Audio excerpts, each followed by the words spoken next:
friends, welcome back to my channel. So if you're new here, my name is Jenna and I am a hobbyist reader that likes to occasionally make a video about the books I've read. And so this video I'm going to talk about all of the books that I read in 2024 and give my brutally honest opinion and small review on each one of them. Now, of course, obviously these are just my opinions. You're allowed to like whatever books you like, but I thought it'd be fun just to give a little more, a little harsher opinions on them, a little more critiques. So I'm gonna go over them. I read, I think, about 13 to 14 books this year, or last year. So it's not that many, especially compared to some other YouTubers. I was watching them, they were like, oh, I read like 112 books, didn't meet my goal, and I was like, oh, I'm lucky if I get like through one book a month. But I'm hopefully gonna get through 2 books a month this year. I know, shooting big. So yeah, honestly, I'm not gonna go in order because gun to my head, I could not tell you. I forgot to put in the started and complete dates for literally every single book. I think some will be a little more self-explanatory, like when I read you know, some horror novels, that was obviously more towards fall, but in which order? I don't know, no idea. So I'm gonna start off with my books that I read, my 2024 wrap up. By the way, I've been loving keeping these little reading journal pages. I'm not very good at them. I'm not the most creative person in the world, but it's fun. Like, I did little flowers. That's so cute. Okay, anyways. So, oh, we're starting off with a good one here. The Virgin Suicides. Okay. I gave this one a 3 out of 5.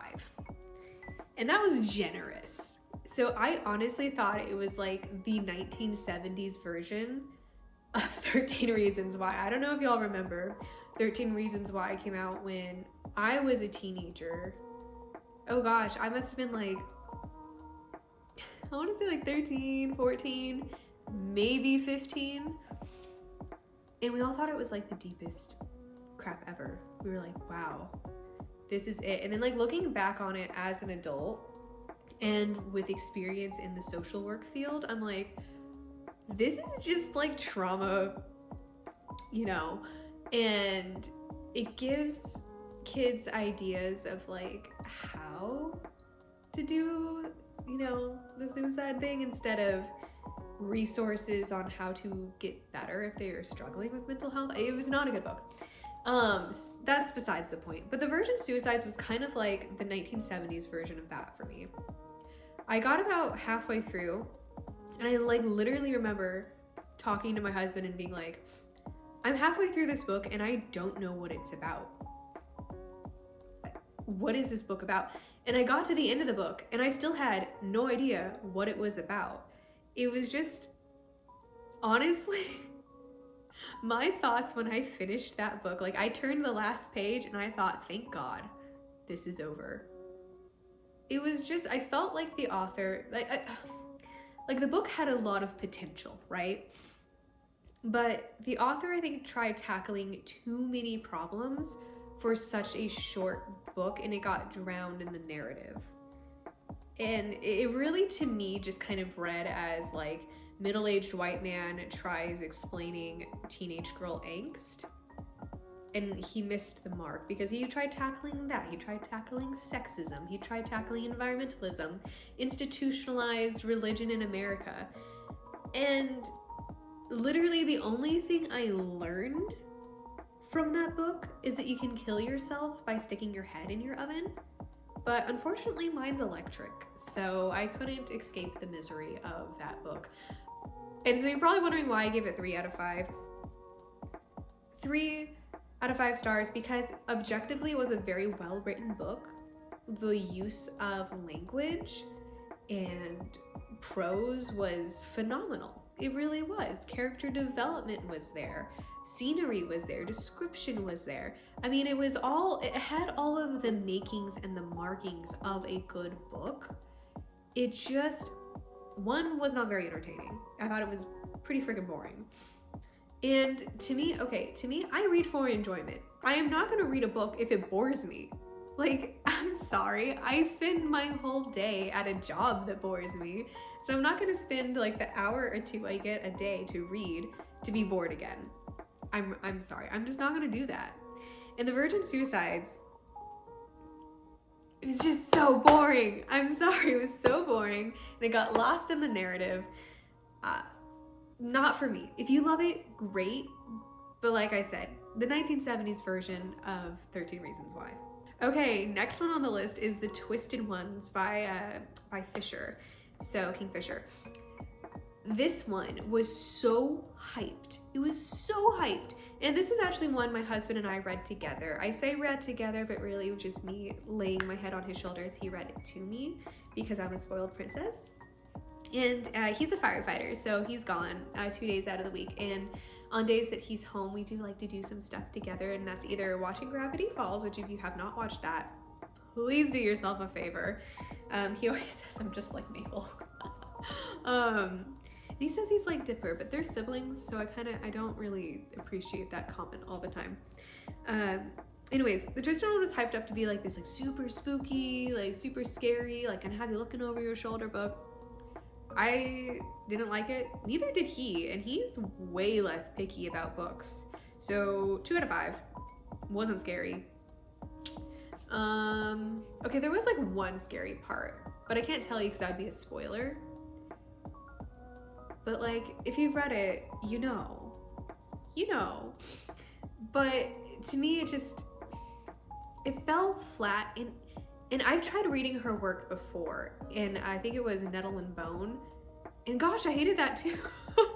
It's the way she writes, very like short, snippy sentences, and I don't know, it's just kind of odd the way she writes, and I don't care for it.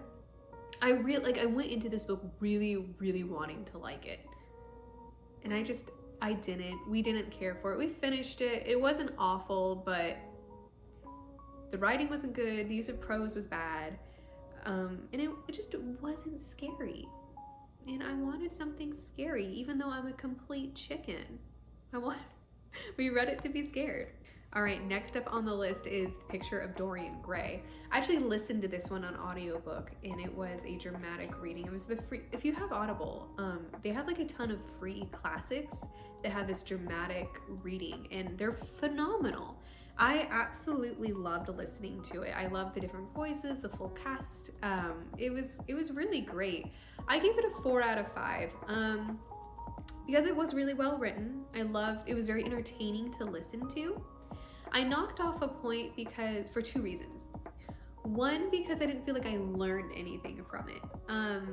I feel like a lot of times authors, especially in the Victorian age, write to convey a message or an opinion, and the message that he was conveying, I just didn't learn anything from. The whole thing about Picture of Dorian Gray is the personification of hedonism and how that's bad. And it's like, to me, it's like, duh, yeah, hedonism is bad.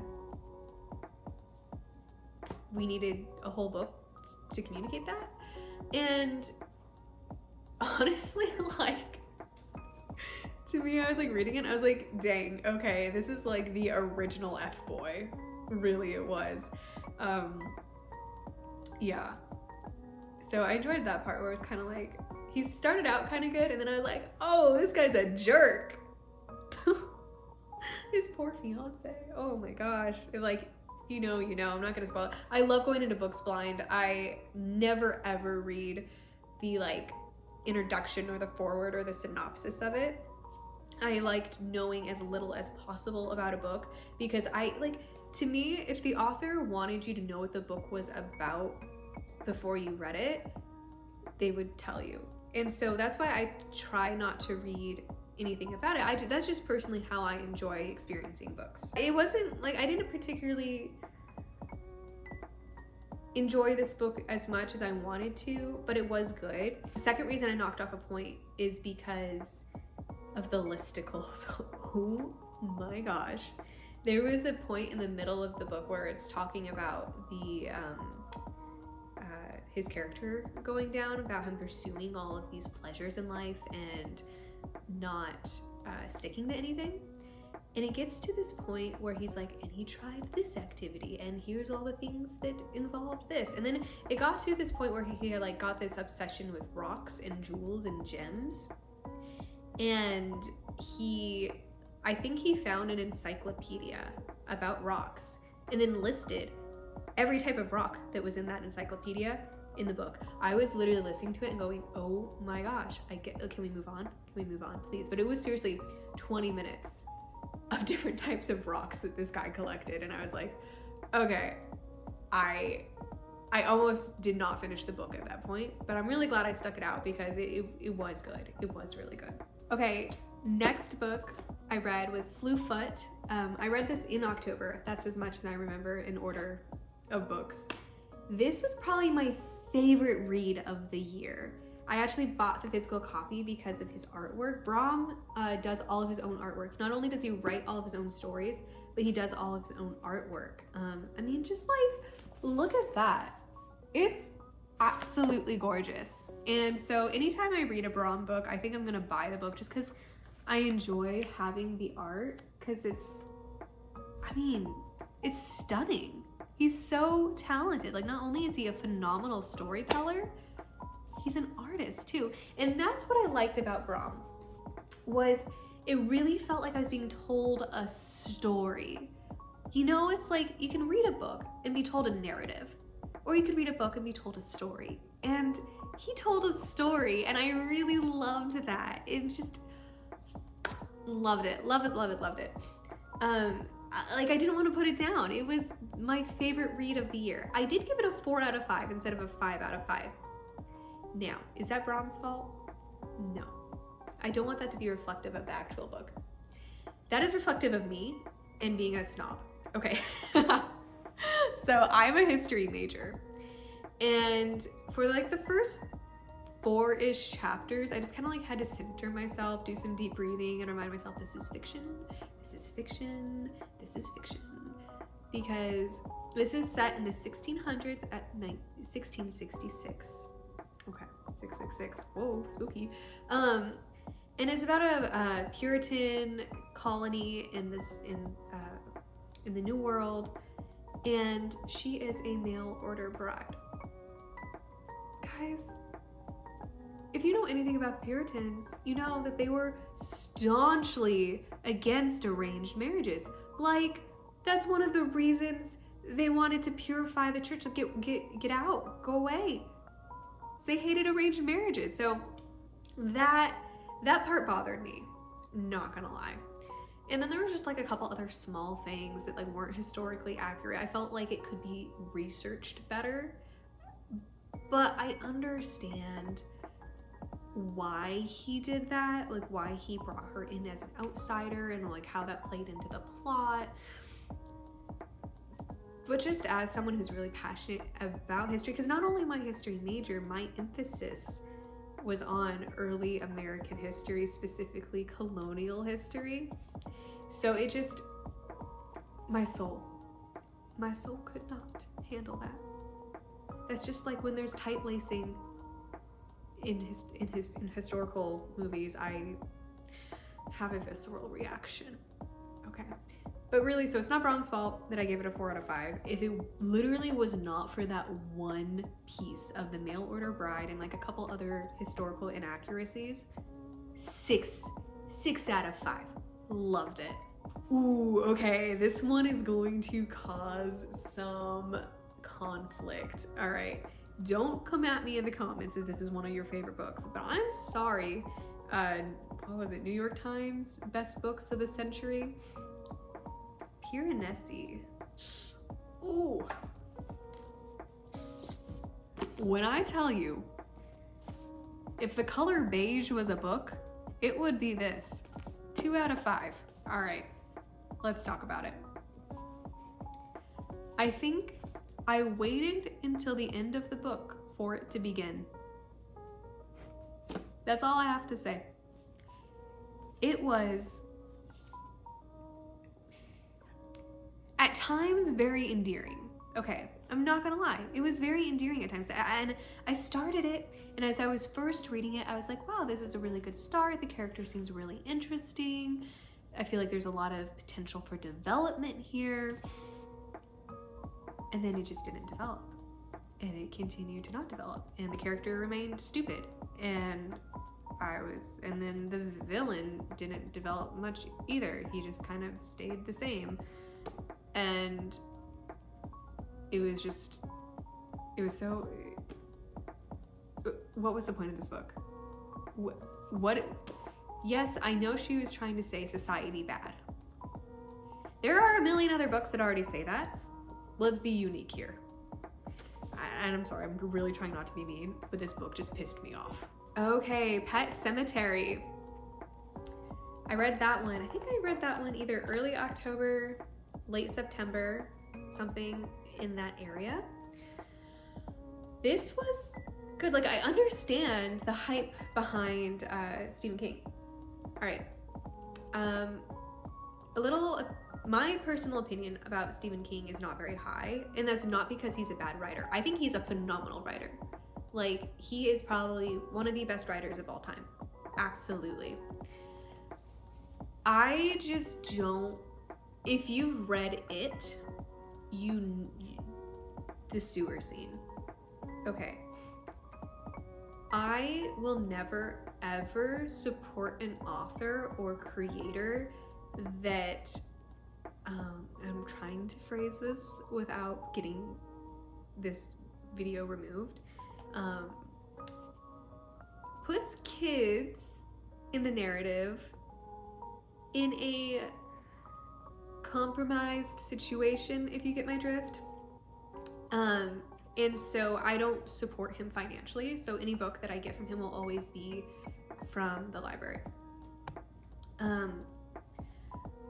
So I decided to pick up Pet Sematary because this is like, it's like the book you read, right? It's like, it's been movies, it's hyped up, it's supposed to be really scary, which it is. Okay. I give it a 3 out of 5. And this is not on Stephen King, this is on me. Because, like I said, I go into books blind because that's how I enjoy it.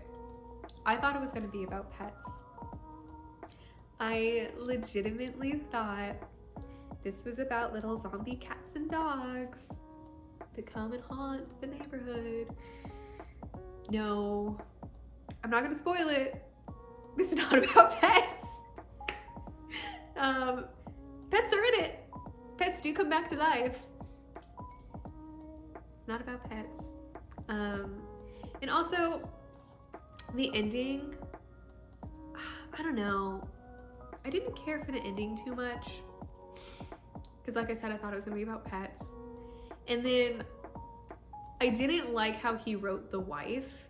Because every time he wrote about the wife, they were either just doing the do or she was crying. There was like no in between. Like she was, you know, driving back to town in the climax of the story, crying. It's like, all right, Stephen, females can do more than cry or please their husbands. Let's get a little more creative here. That's like really my only critique of the book. Other than that, yeah, I couldn't sleep for 3 days. Like literally turned my like little light on my table and stayed up because I was scared things were gonna come out of the dark and kill me. Ooh, Legend of Sleepy Hollow. Listen to that on audiobook in October. Really short read, listen to, really fun. I think I gave it a 3 out of 5. It was good. Just wasn't, I felt like the ending was a little anticlimactic. I was expecting a little bit more just based on what I've heard about it. But I mean, it was good. Like no complaints, no critiques, just, it was okay. Carmilla, that is my first 5 out of 5 book. It is a short book, it's a novella about vampires. And this was actually written before Dracula, so it is like the OG vampire book. I loved it. I wish I could go back and listen to it for the first time again. Like if you have Audible, please listen to it. It was phenomenal. It was spooky. It was exciting. It had you on edge. It was mysterious and like, oh, it just like pulled you in because like you know what's going on, or at least you think you know what's going on, but the characters don't. And I forget what that perspective is called, but I love that perspective. It was so suspenseful, and it just, oh, it was just that vampire story that wasn't sparkles and romance and vampires are actually good people. No, they were bad people, okay? They were evil vampires, and there was blood, and there was guts, and there was evil and tombs, and oh, it was just darkness and spookiness, and oh my gosh, it was so good. Like I honestly wish so much I could go back and read it for the first time again. I will be probably listening to that every year for the rest of my life. 10 out of 10, 6 out of 5, however you want to rate it. Please do yourself a favor and read Carmilla. All right, next up, this is also gonna be a little bit of a controversial one. The Invisible Life of Addie LaRue. I keep wanting to call it The Secret Life of Addie LaRue. You can even see on my journal page for this one, I started writing it as, I don't know why, but I cannot get it out of my brain to call it The Secret Life of Addie LaRue. It is not. It's The Invisible Life of Addie LaRue. So yeah, I gave it a 3 out of 5. There were times that I really was absorbed into the plot and really, really loved it, especially the, like when she was in France, like in the early 1700s, I really loved that part. And for the most part, it was really well researched in terms of history and placement. Loved it. I really appreciated all of the research that V.E. Schwab put into this novel. You can tell she did a lot of work. Sorry, my light decided to go out. Yeah, except for this one thing. Corsets! Oh my gosh! Alright, so you know how I just talked about how like the tight lacing in movies give me this visceral reaction? Okay, same deal with The Invisible Life of Addie LaRue. It's like,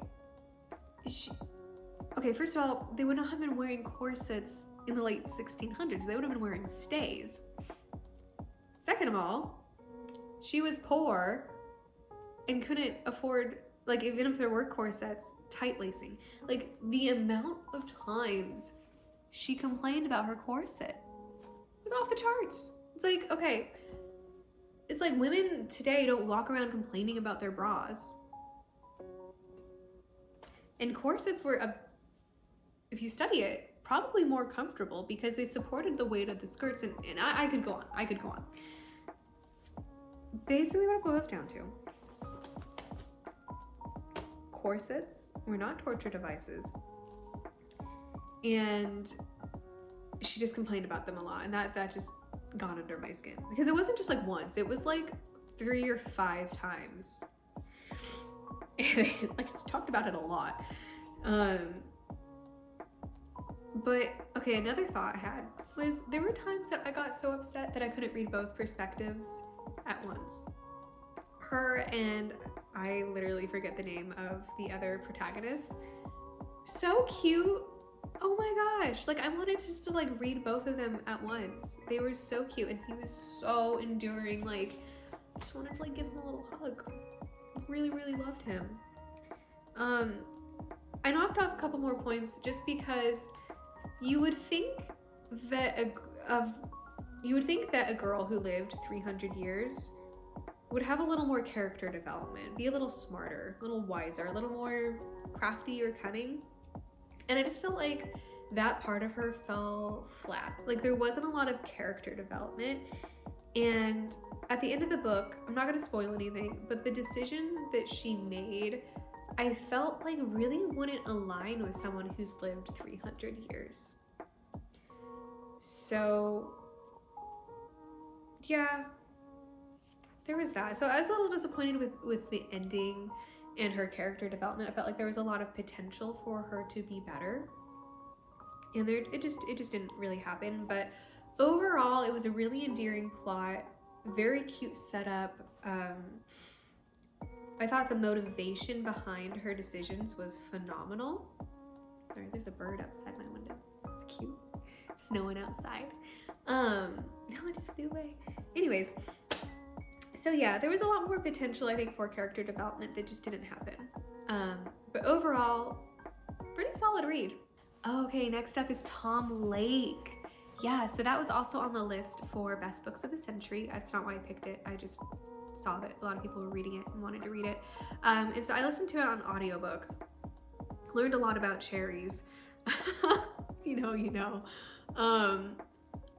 Okay, this would have been a 5 out of 5 for me if it wasn't for the narration. So for those of you that have listened to it on audiobook, you know it's narrated by Meryl Streep. And gosh, I love her as an actress. God bless her soul. She cannot voice act at all. It was borderline miserable, okay? I'm gonna be completely honest. Borderline miserable. But outside of that, it was a phenomenal book. I mean, the characters were rich and deep and complex. The motivation, the topic, I really loved the topic, how they explored that love that you have for, like your first boyfriend in college or high school, and how that's so different from the deep, satisfying love of a mature adult relationship and family, and how that can grow and develop. It was beautiful. Like it moved me to tears at times, and like the naivety, like we've all been through it. I'm still going through it. I'm only in my 20s, it's like how naive you are and how you can look back and go, wow, like those decisions that I thought were so wise and mature, and you just shake your head and you're like, no. But it's okay. And having that self-compassion of looking back at yourself as a younger person and going, I still love you. It's okay that you made those mistakes because you didn't know. And because of those decisions, I don't even want to call them mistakes necessarily, you are where you are now. And look at your beautiful life. Even if it's not what you wanted or what you planned, your life is beautiful. And I don't know. It was a beautiful book. It really was. Next 5 out of 5 is the Emily Wilde series. When I tell you I devoured these books, devoured like dessert, like a sticky toffee pudding. Delicious. Okay. Is this like the most profound writing ever? No. Absolutely not. No. This is not going to be like an instant classic, right? But gosh, I loved it so much, and I cannot wait for the 3rd book to come out next month. I know they're saying it's the last book, but I'm gonna wish on my lucky star that she continues this series for the rest of her life. Like, after I read the 1st book, I did not want to read anything else but the next book. I went to Barnes & Noble, I could not find this book, and I was like, okay, well then I'm not getting anything. I'm ordering this online because that is what I want to read. I want to read Emily Wilde. I want to read about her and her adventures and her love life and all of the magical, fun, whimsical things. It's cozy. It was fun. It was entertaining. And that's why I read. I read to be entertained. And this was entertaining, and it was well written. And it was really well researched too. It just 5 out of 5. If you haven't read it and you want something that's just gonna feels like a hug, read the Emily Wilde series. Okay, next up on the list is Stardust by Neil Gaiman. I read that because I finished the Emily Wilde series and was like, I need more. I need more. Unfortunately, this was not more. And it breaks my heart to say, because I'm a huge Neil Gaiman fan. Like, Neverwhere is probably one of my favorite books of all times. Graveyard Book, I listen to that on repeat. Like, I love him. He's hilarious. He's a good storyteller. Like how I went on about Brahm, he tells you a story. And I love that. Stardust just fell a little flat for me. I gave it a 3 out of 5.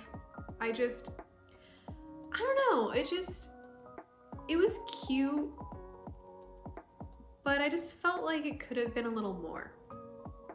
It wasn't bad because it's Neil Gaiman. I think that's literally impossible.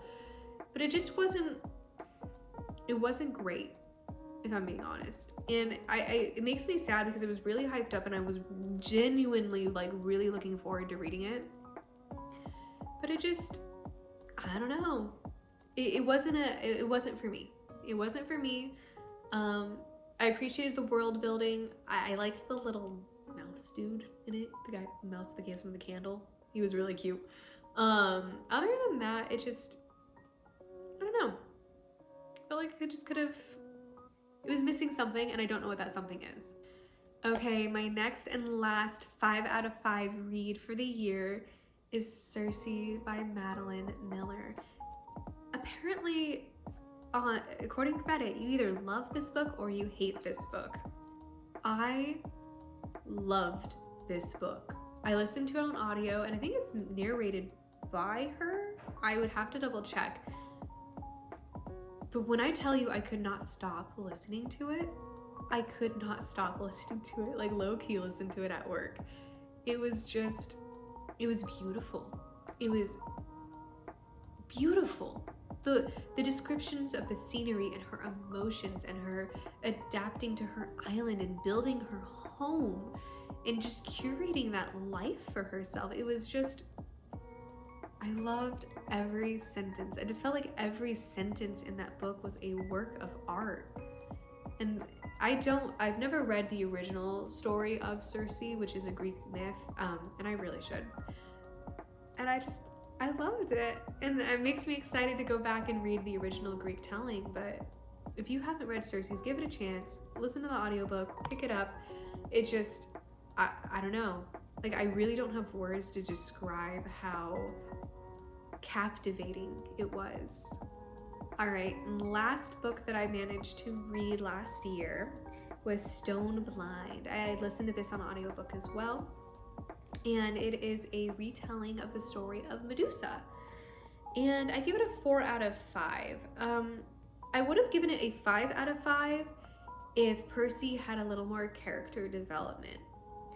Overall, and I guess that kind of goes for all the characters, I felt like they were all pretty surface level. I guess it was more of an opinion piece than a story, if that makes sense. Like, the characters didn't go very deep. Like, I don't felt like you got to know them. They were just kind of like, oh, this is a character. This is what they are doing. However, it was a really great story. I enjoyed it. It was entertaining. I thought it was unique.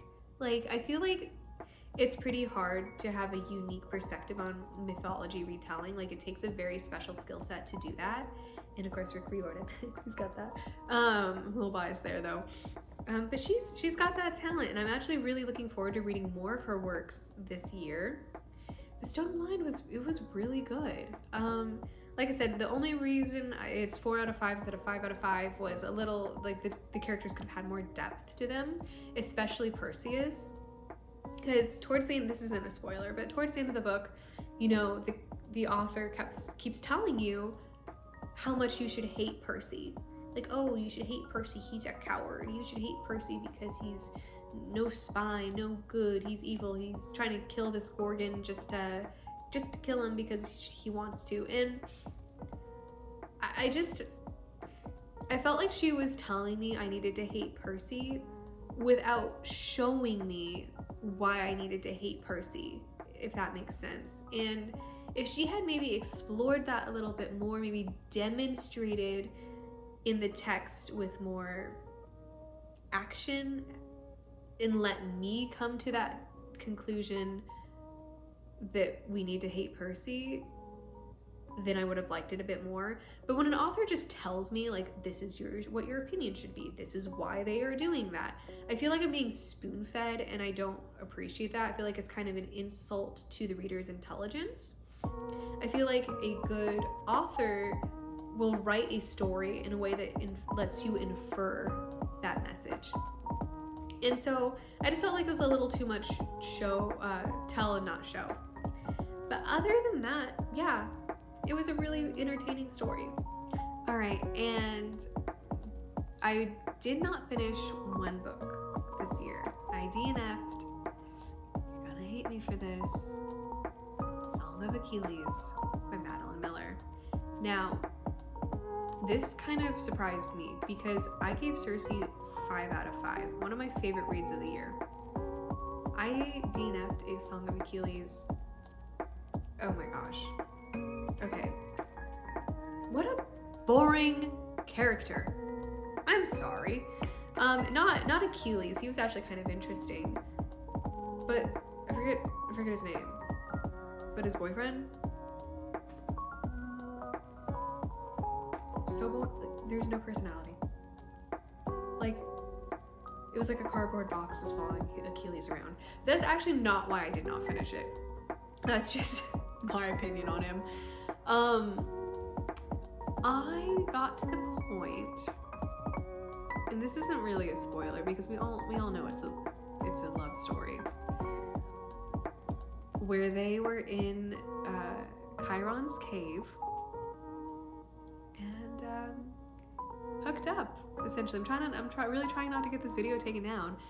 And I've already stated my opinion on minors being involved in scenes like that in any type of media, regardless if that's books, TV, movies.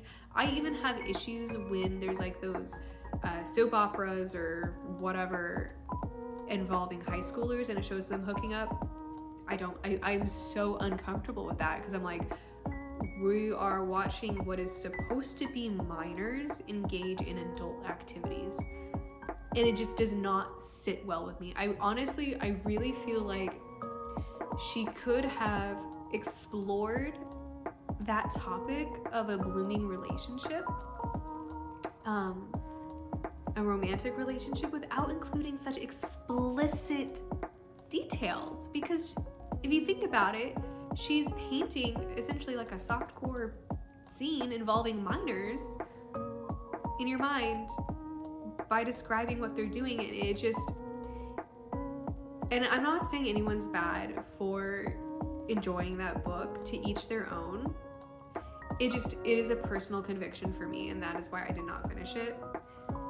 Also, he, like I said, he had no personality, but I think I would have enjoyed it a lot more if it didn't include that. It doesn't make me comfortable. All right, well, that's all I read last year. Please drop a comment below. Let me know, what was your favorite book of the year? What was your least favorite book of the year? Did you DNF something? Let me know. Also, if you enjoyed a cozy drink while watching this way too long of a video, please let me know. I look forward to replying to each and every comment, and I hope you have a wonderful day. Bye!